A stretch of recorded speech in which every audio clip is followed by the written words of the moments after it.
Good morning, everybody. Welcome to Future Build 2023. I'm the first person to say that, so I thought I'd do it. My name's Andrew Parkin. I work for Elmhurst Energy these days, which is a strange thing for me to say. Those that know me will know what that means.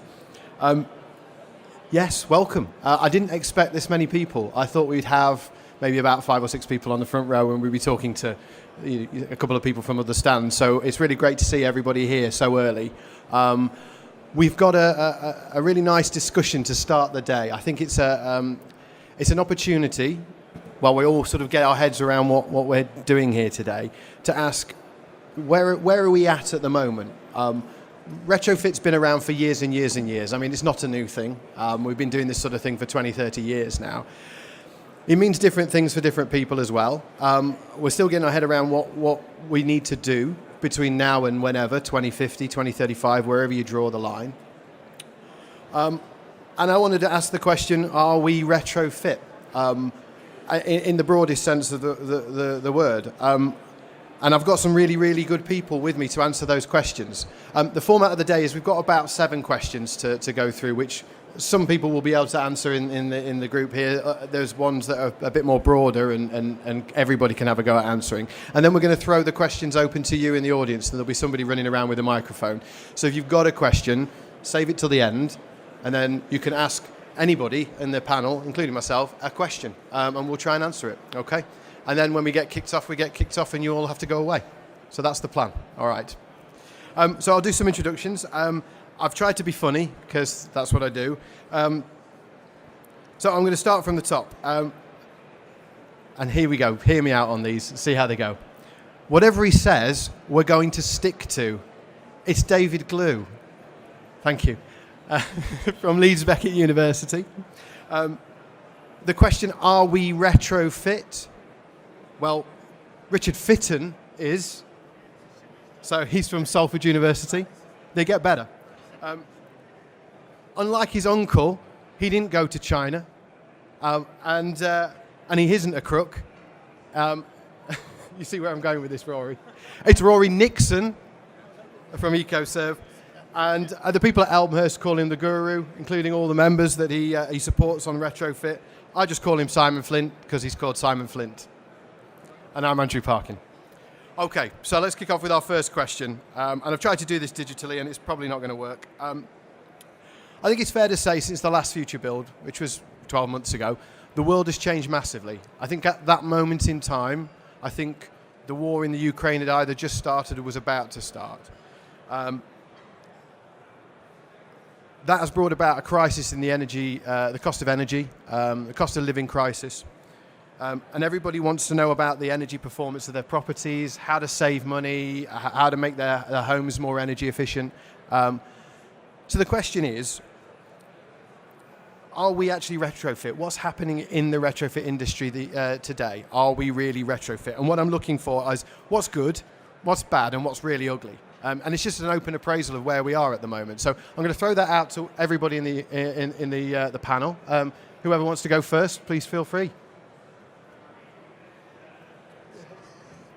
I'll go first then. Thanks, Simon. Somebody has to. Good. We know a lot more than we did 12 months ago. There is a lot that as you said, the Ukraine situation has highlighted energy awareness to a much wider audience and has made people far more conscious of their fuel bills and potentially what they can do to reduce those. And whilst they might not be able to reduce the cost of the fuel, they can do more to protect their homes and make their homes more efficient. And there are policies out there, there's pots of money out there provided by government that would encourage people and help people to do that. I think we're still missing a trick with the able to pay market. I don't think that's been addressed at all yet, really. I don't think there are I think there are people out there who want solutions, but I don't think there's enough engagement with those people, and I don't think we're providing those with a route to market almost. So there's the good and the bad. Somebody else can pick the ugly up.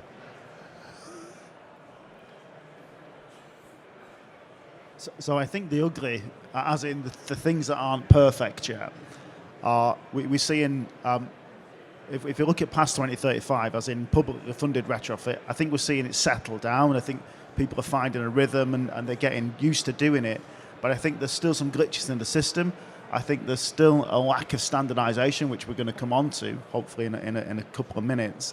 And I think there's still people that are doing it really well, and there's maybe some people that are doing it not so well, and that's probably because of a lack of harmonisation across everything that we do. So it's not a bad and it's not a good, but it is a level of imperfection, I would say. Yeah, I agree with all those points. I think one of the ugly things, it's a horrible word, thanks for making us all use that word, Andrew, that's great. One of the things that is difficult for people to kind of grasp is scale of retrofit. So I think there's a lot of really goodwill, and people really do want to make a big difference. And people do want to invest in their homes. And we have lots of small case studies of success. And when I say small case study, I mean 1,000 homes. You know, that's a small case study. That's a small example of success. But that could be all a city manager's an entire year. You know, so I come from Leeds, and the city council there is fantastic. They invest millions in retrofitting the homes, making homes more comfortable and cheaper to run for their tenants. They have 55,000 council houses that they're investing in, and they're investing in the neighbourhood strategy, so other people get to join in and get piggyback on the back of their council-run projects. But when I hear, isn't it fantastic, we've done 1,000 homes this year, I think, well, there's 500,000 homes in Leeds, so Bagsy's not the last person to get my house retrofitted in 500 years. So I think that's a really difficult thing that we're going to have to try and understand is scale. So maybe that's an ugly or a difficult thing. Anybody else want to come in on that? I think I'll pick that up a little bit. So obviously, I think the scale side of things, I think you're definitely right. I think where we come in as a platform and speaking to our network, I think one of the other challenges that people have is around the time constraints. Now, certainly, obviously, we work in predominantly the government-funded schemes, so that's SHDF, Eco, etc. And we saw it in Eco a lot. We see it, speaking to our network. That's always one of the big problems, which is time constraints and having to do things within certain periods of time. And I understand we should be pushing to get things done quicker. We need to still do that, but I think again engaging a little bit more from top down with installers, etc. would go a long way in terms of where we're at. Okay, good. So we've talked a little bit about the issues there, really, as much as there is some success, isn't there? But it's sort of early days. The problem is, I think, every year that we spend in this early day period is a year that we're kind of wasting, and we have to catch back up on over the next 20, 30 years. And there are, 28 million properties. I don't know where the numbers go on that one. Sometimes it's 26, sometimes it's 29. But in whatever way you cut it, we've got about 29 years to do it. 28 years to do it now, and it's 1 million properties a year. And every time that we go to a property at the moment and do a single measure or a dual measure, or we build a property to the old building regulations, we're going to have to go back and do something again, aren't we? And that, for me, is a big problem at the moment. So there are some issues there, but the question I have is, well, what can we do about that? What are we working on at the moment? I'm thinking of standards or maybe policies or strategies that will help us address those issues, that scale issue, the complexity. Is there a way we can simplify this complex world that we inhabit at the moment?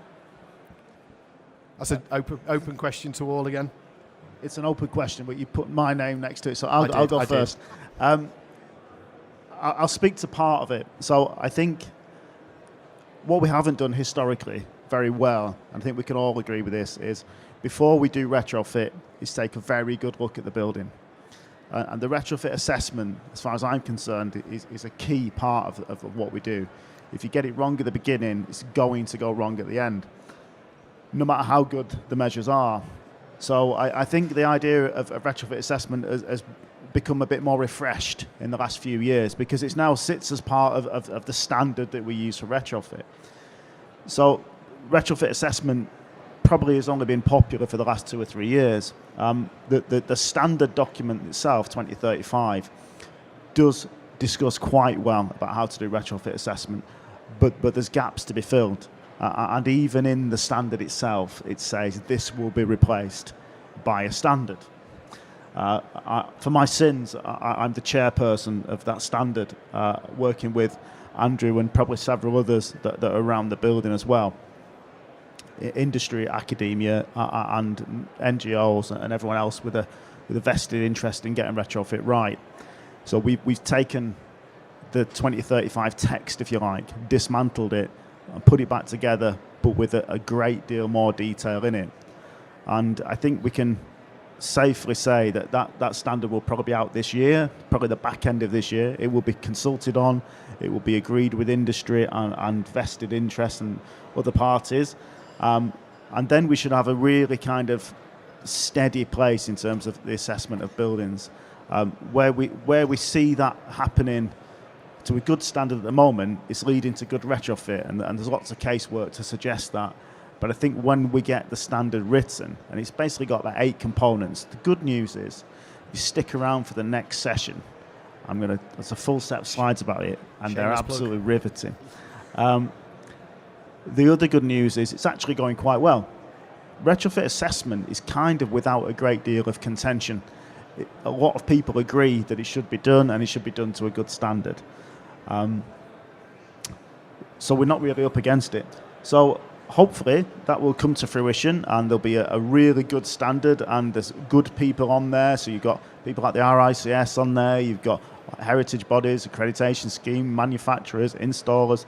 They're all represented in that panel.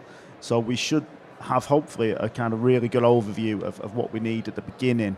Because if we don't do the assessment right, like I said earlier on, it all goes quite badly wrong. And there's precedent to say that as well. So it's not just something we've made up. So yeah, that should be coming out for public consultation probably in the summer, with a view to becoming active hopefully at the back end of this year. So does anyone else want to kind of pick up generally? So Andrew's made comment on the 2035 review. I don't know, maybe Simon or Rory or... Well, can I just... I'm just going to step in there, because I think all those points are absolutely spot on. The way I see assessment now is a retrofit assessor's role is going to be, as you say, is very, very important. But some of the information that we're gathering and the data that we're collecting on site has multiple uses, not just for perhaps the PAS 2035 aspects as well.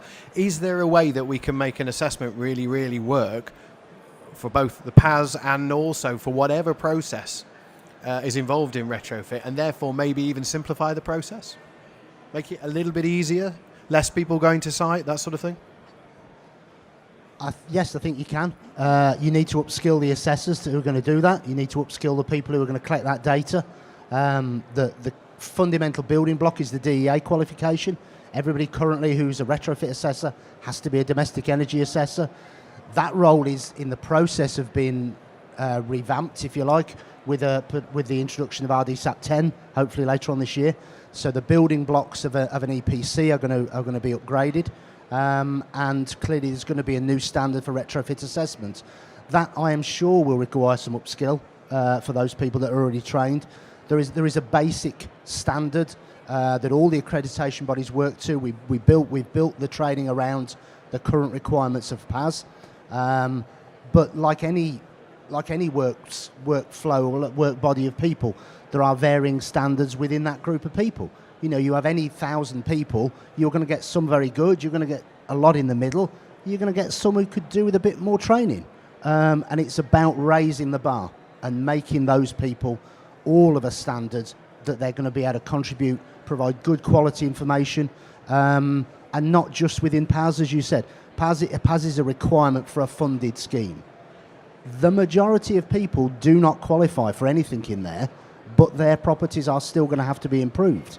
So we've got to engage with that body of homeowners, and we've got to provide a process, an assessment process that's attractive to them, that's going to give them good quality results, that's built on sound foundations, and that they're going to be able to use that data and improve their properties and their lives as a result of it. Absolutely. Yeah, I think it's probably a good one for me to pick up as well. Obviously, with the use of our mobile app, obviously being able to undertake the technical aspect of some of the works that are going on.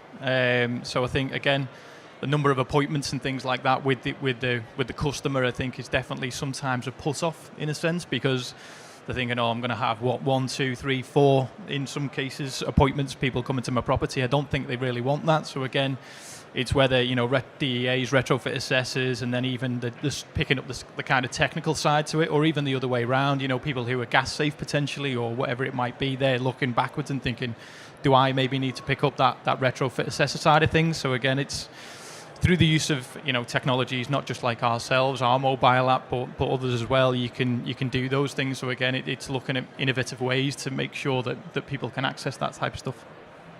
I think when we look at retrofit assessment, it's not dissimilar to a lot of the other areas around retrofit.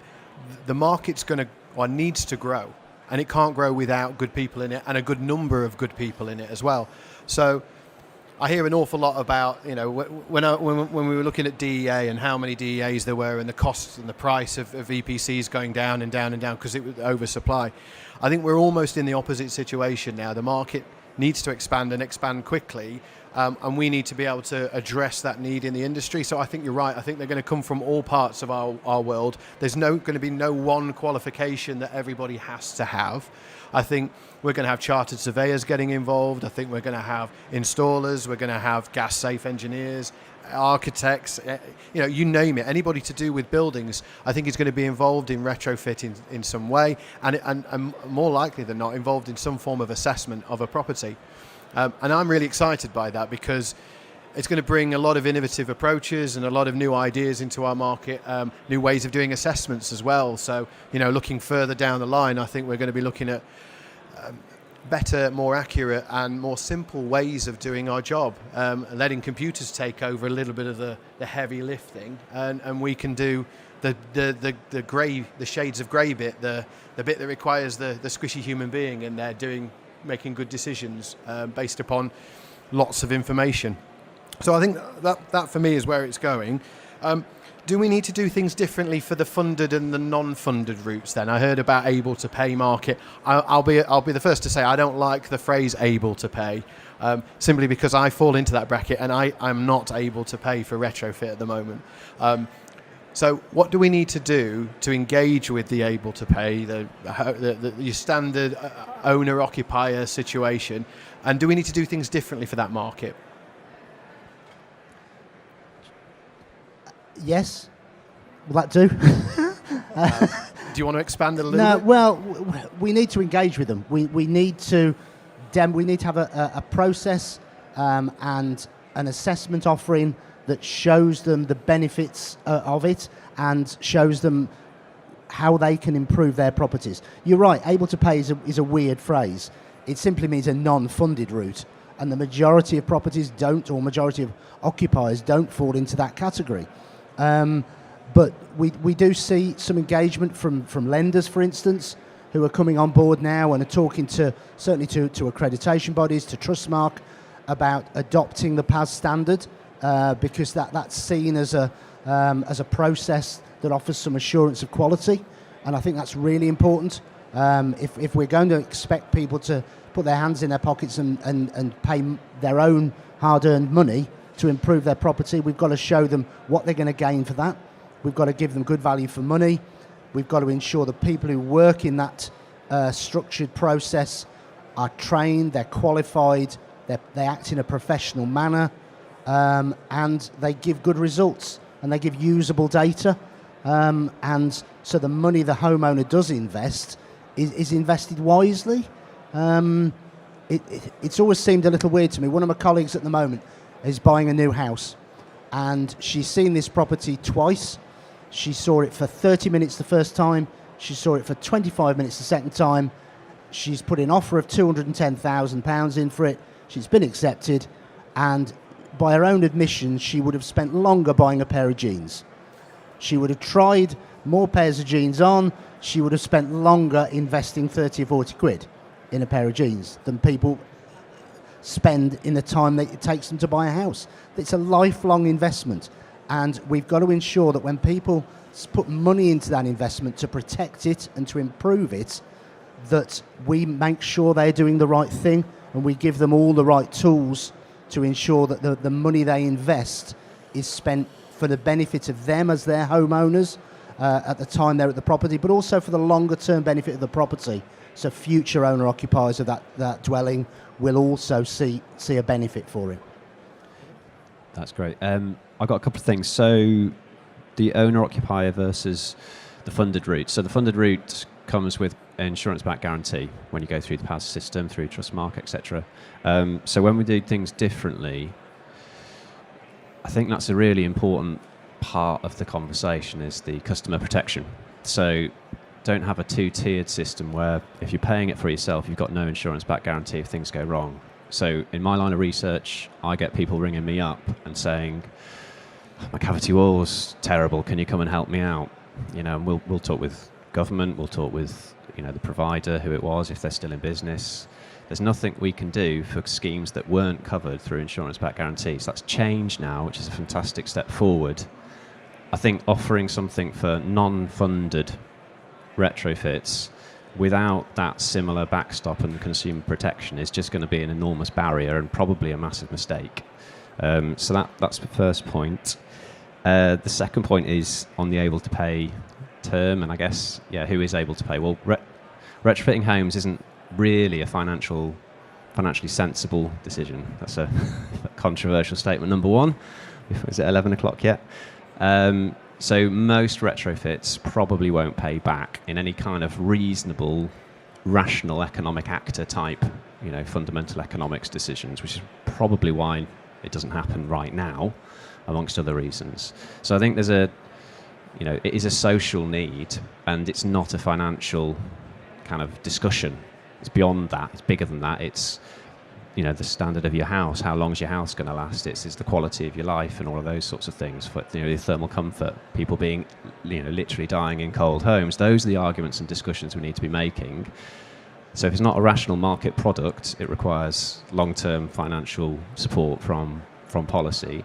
So until we break the parliamentary cycles of 4 years, etc., like that, I really struggle to see a super bright future, but that's because I'm waiting to be amazed by the next round of manifestos that are going to come out next year.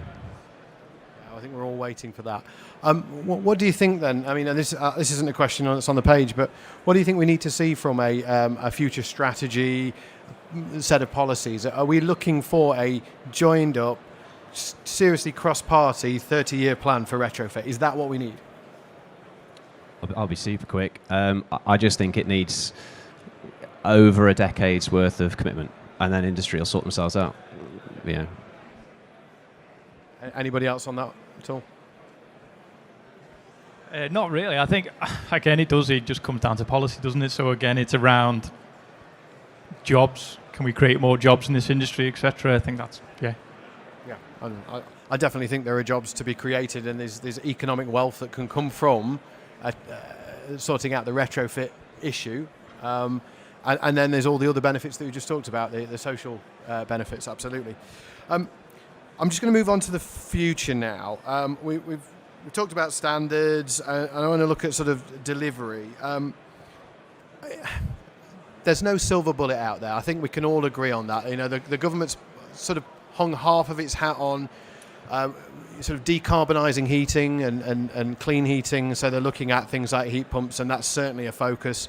And I think we all agree that the benefits and the virtues of Fabric First. David, I saw some really interesting research that you were doing on the impact of insulating the property in stages and where the benefit really comes, and thinking about overheating as well as part of that. What should we be focusing on? Where should we be putting our money? How do we start to retrofit these homes now and in the future so that they don't have to keep going back? We're not going to make mistakes now. What do we need to do? Right. Well, shopping list. What's the actual worth doing? So we're going to be launching the results to the project that Andrew's just discussed. There'll be a small launch on Thursday this week in the afternoon, if anyone's still around. But as a heads up, we did exactly what Andrew just described. We insulated with lots of different piecemeal fabric elements, and then we did it all at the same time as well, and we wanted to see what real big impact there was. The project we were talking about was just solid walled homes, and if there is a key take home from that project, it's the only meaningful, and by meaningful I'm being really careful here, because I don't mean the only benefit, but the only meaningful benefit in the context perhaps of an EPCC or a measurable reduction in fuel bills that you can kind of guarantee for any kind of financial package. So, big hit. The only thing that we found was worth doing from this financial thing, which I've said is not the key point, but if you were looking at it, is just insulate the walls. Just insulate those solid walls. It's the only thing that's going to get you to an EPCC. We tried to get an EPCC without it. We tried to see how much we could reduce the energy, the heat losses through all the other elements without doing the walls, and it's blooming hard and really difficult to even measure the benefits, because sometimes it doesn't quite work out. The overheating angle is really interesting, because we feel like one of the major drivers for people deciding to purchase retrofits will be to avoid overheating in summer rather than trying to stay warm in winter, because you can use more heating in winter. You can't, unless you have an air conditioning unit, which almost none of us do, you can't make yourself cooler. Okay, so that was really key. And the main finding from that was that and this, as with all good research projects, the conclusions are the simplest. Any retrofit that will reduce the sun energy getting into your home, so roof, walls, and if you've got high G value glazing, they are going to make really good improvements to reducing overheating. So what to do depends on what the purpose of what you're trying to achieve gets out, which is a bit of a cop-out, but it is genuinely what we've been finding. And that does add a little bit to the complexity. People go, well, I don't really know what to make. But hopefully from this project, this research project, and future research projects that I know are taking place at other universities, we can simplify the message and we can make it easy for people to understand, which I think is really key. And I think that last point's really, really crucial, is can people understand this? I had a really interesting conversation on a football pitch, next to a football pitch, watching kids run around playing football. As you do, your attention comes away from the football because it's not particularly good standard, and you start talking about energy efficiency. And I was talking to a guy who works in finance, and his responsibility is educating children on their financial things that they need to understand about finance in the future, because we've never really done that. Kids leave education, don't understand how to manage money, which staggers me. But we both agree that actually seed education is so important, and kids understanding energy efficiency and how buildings work is really, really important, because it's going to be 30 years of change for them in the future, and they need to kind of be ready for it, and then they can tell their parents about it. But apart from educating kids, what do we need to do to educate the masses about why we have to improve our buildings? Because he didn't agree. He didn't want to put a heat pump in his property. He didn't want to spend X thousands of pounds and potentially have higher heating bills for a period of time, because he's made a big change, fundamental change to his property. How do we get people like that on side? What do we need to do? So I would disagree. I think there's a huge market now, because the cost of living and energy costs have just transformed entirely in the past few years. I've worked in retrofit probably about the same time as Dave, and we both do quite similar things in different ways. But it's probably safe to say that only the past 3 years, maybe 2 years as a maximum, has retrofit been, let's not say sexy, but let's say interesting. And I think when the media and the press start to get interested, that means generally the public are interested, or they can lead the public. And I think all the questions that we get asked, and I'm sure Dave is exactly the same, is now about energy efficiency. It's how do I save? It's about door curtains. It's about infrared heating. It's about the things that maybe we haven't got a lot of data on. The things that aren't givens, like solid wall. It's about the low-cost measures and how to do these things. And I think that there's definitely the marketplace. However, I don't think we've got 100% right the response to that marketplace yet. And I think some of it comes down to people being concerned about retrofit, A, financially, and B, just take solid wall, for instance. It is the big saving. We've done projects with Dave And yeah, it is the only saving in town for that type of house. But it's damned expensive, and if you get it wrong, it goes horrible. And it's very difficult to remediate. And people are concerned about that. And I don't think that the way that a typical occupant deals with energy efficiency is the best way. So the only document we would ever see is the EPC. Do we all agree on this panel that the EPC is a perfect document? Probably not. I've been in chats recently with government about taking in far more into the EPC. So condition of the building. What's the point in recommending solid wall if the solid wall can't take it? It's got high exposure to wind-driven rain, it's badly spalling, it needs repointing. You couldn't do that wall. So why don't we give some recommendation, specific and practical recommendations in the EPC? Why do we make it more difficult rather than just say, you would save £400 a year if you insulate a solid wall? Because not everyone can do it, and people sometimes need their concerns kind of helping out with as well. So I think that the only way we deal with energy efficiency formally is possibly not the right way anyway. And I think the EPC, although it has been improved, needs a lot of work. And I think government needs to kind of help with that as well. Anybody else got any thoughts on that fairly open question? I think a little bit. I don't really see enough on television really around programs about like our industry specifically, around the measures that you can have installed in your homes. I don't see enough of that really. I mean, just dead short point there. But for me, yeah, that's black and white. Yeah. I'd agree, and I think the issue is when you do see those programs, quite often they're a negative. They demonstrate and they highlight what's gone wrong, and not necessarily what's gone right and what could have been done and how a property could have benefited. But engagement is a massive issue. I've been to this particular show this is my third year, and at 11 o'clock on morning of day one, I didn't think we'd have this size audience here. So maybe engagement is improving, and that's got to be a key. That's got to be a driver. I think I'd just... Oh, sorry, Rich. Shall I go? So if you watch Morning Live, I think on Thursday, there's some... We're on there. So I think we're bombarded with press at the moment. The BBC have told us in no uncertain terms that energy efficiency and carbon and sustainability is one of their main drivers. Admittedly, they kind of condense it into something that's 10-second clips, but I think that the press are really changing the ways that they work around this. Possibly not enough, and maybe it's not the right level for everyone, but I think it's an easy story for the press these days, and they're all over it in certain sectors. Yeah. I think, yeah, very brief. So the framing isn't necessarily to educate people enough to then go and stimulate the market, so they'll learn more about it and then they'll go and buy it, although that will happen. I think there is a proportion of the market where that will happen. I think the real value in general education around energy efficiency is the political will.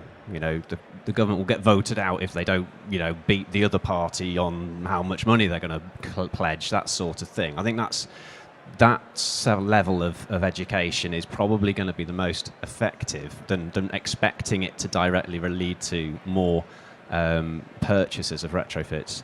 But we do. I think we're growing with Rich's celebrity already, and you're right, it isn't everywhere in terms of mainstream. Sometimes it is negative, but Rich is doing a really good job. But if anyone knows Stacey Solomon, I think we need to get her to make a program about retrofit. So if anyone knows her, tell them to give us a call, and we'll do a Why are you looking at me? I don't have Stacey's number. Okay. Well, it was worth a try. If anyone does, then I think that's going to be the biggest win, genuinely. No, I agree. I think having it there is almost like an undercurrent that just pops up every now and again, that just reminds people, it reinforces, I think, is a good prompt and a good nudge. You watch Grand Designs, occasionally they'll talk about the insulation and why it's important. They stuck a fan on a door to work out the air permeability of the property, and people didn't realise that was a thing, and then it was there in their mind when next time they were building a new home. I think it's those kinds of things. I think you're right. It's just keep nudging away and making it part of the political one-upmanship is also very useful. All right, my final question before I sort of roll it out. it's for you, Rory. We haven't had one for you yet. You have contributed. Obviously, you're here because you work for Surv. You've got a platform that's evolved massively over the years, hasn't it? To become more of a focus on PAS 2035. I think we've heard about quality, and then my thoughts go to how can we quality assure this industry? What do we need to be doing so that all the way through the process, the quality is at the heart of it? For example, what does your platform do in that respect? Yeah, so I think again, there's a bit of a fine line we have to strike with how obviously your retrofit assessors, retrofit coordinators, the installation side of things. There's a fine line between, again, this comes back to my point earlier around some of the time constraints that these guys have. So everyone's wanting to work at speed, and we have to understand that and take that into consideration when we're looking at the platform and any developments that we're making on it moving forwards.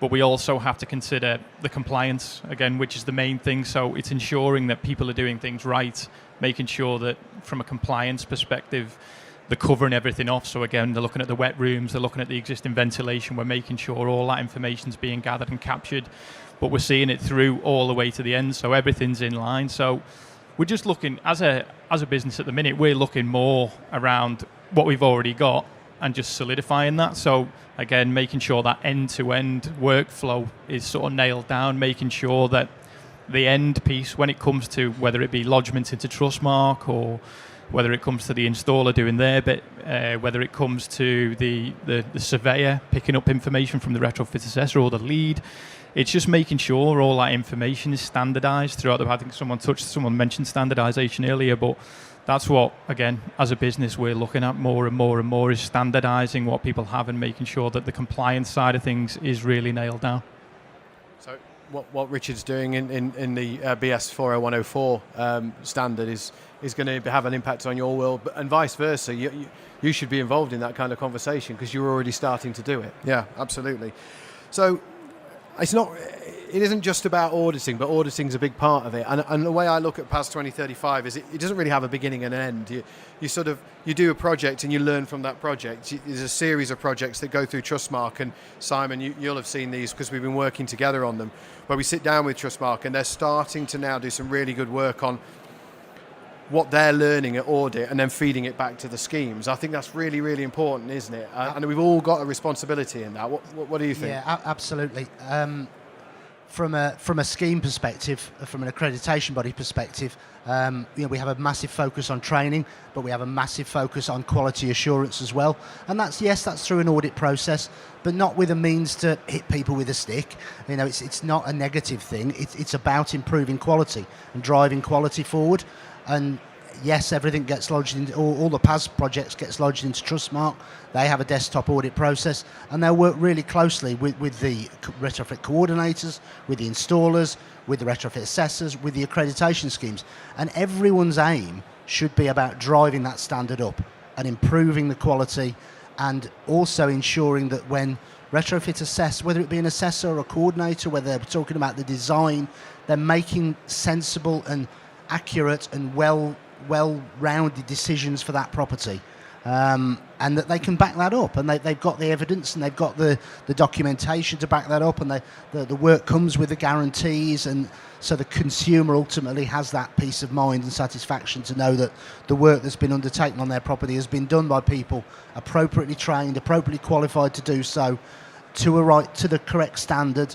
That standard is being maintained, and that they've got the assurance behind that nothing's going to go wrong. And if it does, there is a process for dealing with that as well. Yeah, I think I'll just pick up on the end of that as well. Obviously, us working with the likes of yourselves at Elmhurst as one of our sort of partners in this is making sure that communication's kept up and we understand what the challenges are from your point of view. But also, I think we spoke about it recently, having a bit of a sort of steering group with some of the installers and assessors and coordinators out there, and understanding what their challenges are, just so we can make sure that moving forwards, what's the solution to some of these problems. And I think, like you've just mentioned there, working with yourselves on the audits and some of the problems that you guys have, I think we can always work on that from a software point of view, just to make sure, again, you guys are getting it as you need it every time. Yeah. David, do you want to say something? I've got a question for Rich, actually. Do you think smart meters, catching them out when it doesn't go well, is that viable? Because I appreciate all the work you do in advance is to make sure that you don't end up with a bodge job. And it's no good calling a university and every time you think something's gone wrong because it's more expensive than the retrofit itself. What do you reckon, Rich? Yes is the simple answer. I think what we haven't talked about at any length really is the evaluation side of retrofit. There's a recent standard been published looking at how we evaluate at the end of the process, which is as important as anything else. And I think that unless we start to do that evaluation really well, we're going to miss out several things. We're not going to find anything new that people try and we know works. So there's a lot of technologies that are coming up that we'd all like to try as researchers and innovators. And I think unless that evaluation captures the good, I think we're going to miss those. If it doesn't capture the bad, then we're going to keep doing things wrong. And there's a big problem with evaluation is there's not a great deal of people who can do it. And it all comes down to this kind of skills gap. If Andrew wants 1 million homes doing every year, which is quite a demand, we're going to have to evaluate a hell of a lot of those in very close detail.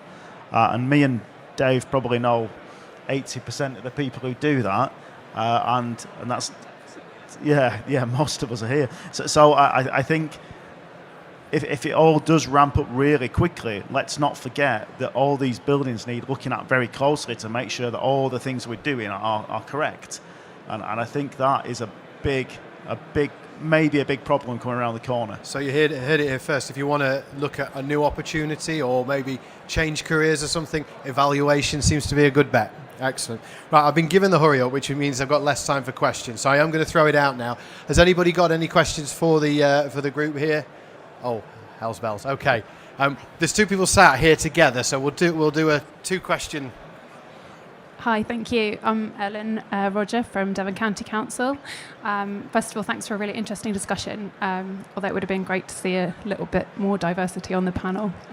I just wondered, a question for each of the panel members, what would you say is the single most impactful innovation that you've seen over the last year in the retrofit industry? That's a really good question. I'll go first. Software from Elmhurst perspective. I can only speak on, I work for the accreditation body, so yes, I do have a vested interest in that, but we've developed some really good software, particularly to help coordinators, an improvement evaluation tool that allows them to model individual and packages of measures for the benefit of their clients to actually see where they're going to get the best payback, where they're going to get the most return. And I think we're a software-driven industry to some degree. We rely on the processes and the software that formulate the reports and that we have to compile.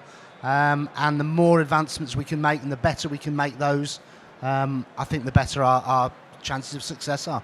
Okay, moving on. Yeah, I would agree. Obviously we're a software company, EcoSurv, so I would say the same thing, but again, working with our partners like Elmhurst to understand a lot of the challenges that they have, as well as a lot of the challenges that, again, all the people within that whole PAS 2035 process and building in solutions to those problems along the way is basically what we're doing. So, again, from where we were at the start of PAS 2035 to where we are now, some of the tools that we have in place are game-changing, and they're only getting better. Again, moving forwards, the relationships we have with Elmhurst, etc., are only getting stronger and they're only getting better. So, yeah, it's really quite good on the software point of view. So in terms of innovation, there's a couple of different things. I'm approached on a daily basis with new things that are going to save the planet, full stop, that they're the best things ever for retrofit and for new build. I think the evaluation things that we're doing and Dave's doing this as well, the way that we're looking at evaluating buildings quicker, more efficiently and more cost effective pre and post retrofit is going to give us so much data that we're not going to know what to do with at some point, but it's going to let us put things into trials very quickly and evaluate to see if this thing is going to make a huge difference. And then I'll be able to answer your innovation question far more accurately, because there's lots of things coming around the corner that we haven't got enough data on, that no one's willing to take a risk on yet. Great answer. Have we got time for one more? I'll throw one more minute. So, David, answer quickly. One more question. One thing we haven't seen, insulated shutters. That's where I would invest. Overheating and insulation. There you go. So who was the one who had a hand over here somewhere? Sorry, You've got the microphone. Yeah, just quick. Alistair Mumford, Devon County Council. It's a controversial question, but we were talking about long-term policy needed 10 years. I think the last time we had a 10-year policy, I know we had the feed-in tariff, but it's unlikely. We've got to wait another 2 years. Down in Devon, we've got non-compliant measures past 2030. We can't get any flat roof insulation solutions. I really think the sector has got to step up, otherwise we've lost another 2 years. You've seen British Gas trying to recruit more female air source heat pump engineers, I believe. We've got to see much more of that from the sector. I just wonder if you had a comment on that. Have we got time for one more question? Go on, please. There's a gentleman over here that he's got his hand right up in the air. So this has all been very sort of residential property related. Is there anyone here who's really looking at commercial property? Yes, there is a standard past 2038 which has come out, and I will admit it's probably not has had any the level of focus that 2035 has had. But I don't know if anybody's got anything they want to say. Richard, you've been looking at it. No, is the answer. I focus on residential. Yeah, stick to what I know. I'm a chartered building surveyor, so I've done lots of non-dom in the past. But there's 2038. Is it being used a lot? Probably not. Is it going to be used a lot? Hopefully a bit more than what it is now. But it's a seismic shift in terms of retrofitting, something like this compared to homes. And to be fair, I don't think if you think there's a lack of government policy for domestic retrofit, there's an absolute lack in terms of non-domestic. Sorry, what's that called again? 2038. 2038. Yeah. Okay, I think that's it. I think that's all we've got time for. Thank you very much for coming and joining us for the first session at Future Build 2023. We're on various stands around the place. I'm in C20 with Simon. Rory, you're on. He doesn't know the number, but he's just over there. And then David and Richard are knocking about various speaking opportunities throughout the day. So feel free to come and see us later on and enjoy your day. Thank you very much.